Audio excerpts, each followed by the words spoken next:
ఉన్నాను. ఆడవారి మాటలకు అర్థాలు వేరులేను. ఆయన సినిమాలకి, ఆయన పాత సినిమాలకి అంత అభిమానం. అలాంటి వ్యక్తికి మహోన్నతుడికి పుట్టిన ఆయన కుమార్తెని వల్లభనేని వంశీ గారు ఆ రోజున నాకు అసెంబ్లీలో మాట్లాడడం చాలా బాధ కలిగించింది. నిజంగా బాధ కలిగించింది.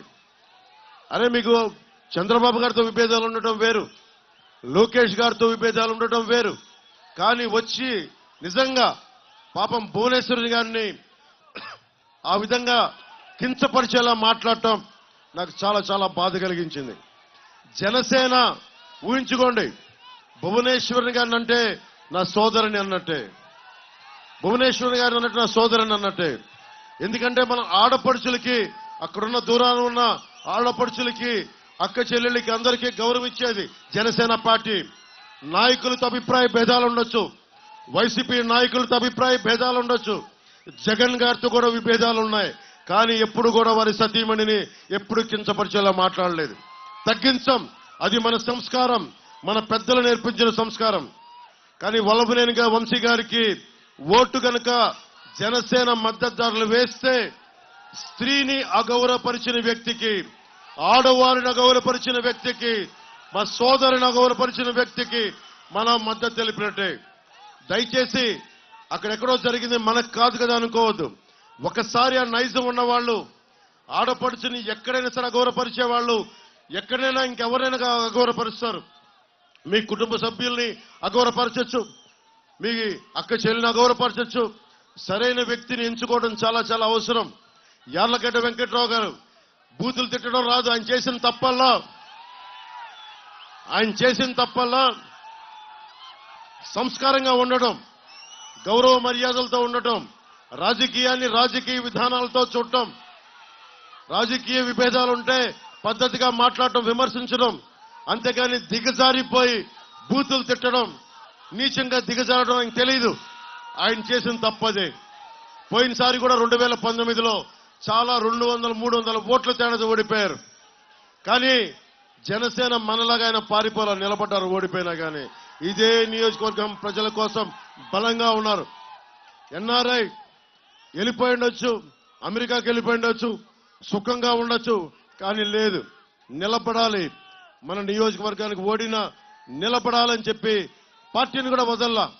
అలాంటి వ్యక్తిని నువ్వు మాట్లాడితే పవన్ కళ్యాణ్ గారిని తిట్టు, చంద్రబాబు గారిని తిట్టు, పవన్ కళ్యాణ్ తిట్టు, వాళ్ళ ఇంట్లో వాళ్ళని తిట్టు అంటే అది నా సంస్కారం కాదు.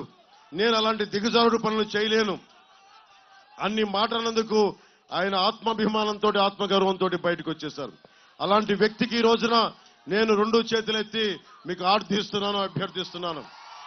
ముఖ్యంగా జనసేన మద్దతుదారులకి బాధ్యత మన మీద ఉంది, మన మీద బాధ్యత ఉంది. నేను తగ్గి మిమ్మల్ని అందరినీ గెలిపించదనుకున్నాను. ఇక్కడ నేను తగ్గాను. ఎందుకు తగ్గానంటే రేపొద్దున ఈ రోజున ఇప్పుడు మన గన్నవరం నియోజకవర్గం నుంచి ప్రజాప్రతినిధులు, విద్యావంతులు, సామాజికవేత్తలు నాకు ఒక విజ్ఞాపన పత్రాన్ని ఇచ్చారు. దాంట్లో ముఖ్యంగా వాళ్ళు అడిగింది ఒకటే, మీ అందరి భవిష్యత్తు కోసం అడిగారు. బందర్ పోర్ట్ని అభివృద్ధి చేయమని చేయండి. Machilipatnam to Kalluru bypass NH 216 హైవేని ఏర్పాటు చేయండి. చట్ట ప్రకారం భూములు కోల్పోయిన వారికి నష్టపరిహారం ఇప్పించండి. గన్నవరం ఎయిర్పోర్ట్స్ కోసం సేకరించిన భూములకి ల్యాండ్ పూలింగ్ లో అమరావతిలో ప్లాట్లు కేటాయించండి, కౌలు బకాయిలు ఇప్పించండి అడుగుతా ఉన్నారు. అలాగే బ్రహ్మలింగయ్య చెరువుని రిజర్వాయర్ గాను ఉన్న ఎమ్మెల్యే మనకి బ్రహ్మలింగయ్య చెరువుని మట్టి దవ్వేశారు. చెరువులను కాపాడుకోవాలి మనం. అలాంటి చెరువుల్ని వీళ్ళు మట్టి కింద తవ్వేసుకుంటున్నారు. 100 కోట్లు దోచేశారు ఇక్కడ. కానీ బ్రహ్మలింగయ్య చెరువుని విద్యావంతులు, మేధావులు, సామాజికవేత్తలు అడుగుతా ఉన్నారు. బ్రహ్మలింగయ్య చెరువుని రిజర్వాయర్ గాను, పర్యాటక అభివృద్ధి గాను, మరియు సాగునీరు, తాగునీరుని అందించమని కోరుకుంటా ఉన్నారు. గన్నవరంలో IT కారిడార్ ని పెట్టండి. మనకి మల్లపల్లిలో పూర్తి స్థాయిలో పరిశ్రమలను ఏర్పాటు చేయండి. అలాగే విజయవాడ ఏలూరు మధ్యలో రైల్వే లైన్ క్రాసింగ్ నెంబర్ 33-4 వద్ద అండర్ పాస్ ఏర్పాటు చేయాలి అంటే ఖచ్చితంగా అది రైల్వే లైన్ కాబట్టి మన బాలశౌరి గారు గాజు గ్లాసు గుర్తు మీద ఆయనే మాట్లాడగలరు. ఇవన్నీ ఆయన మాట మెత్తగా ఉంటుంది, గొంతెత్తితే పగిలే కొద్ది గాజు ఎంత పదునెక్కుద్దో ఆయన అంత పదునెక్కే మనిషి, పదునున్న మనిషి ఆయన. అలాగే NH-16 వేలూరు క్రాసింగ్ ని కూడా జాతీయ రహదారికి అండర్ పాస్ ఏర్పాటు చేయమంటా ఉన్నారు. 2 అండర్ పాస్లు కోరుకుంటా ఉన్నారు.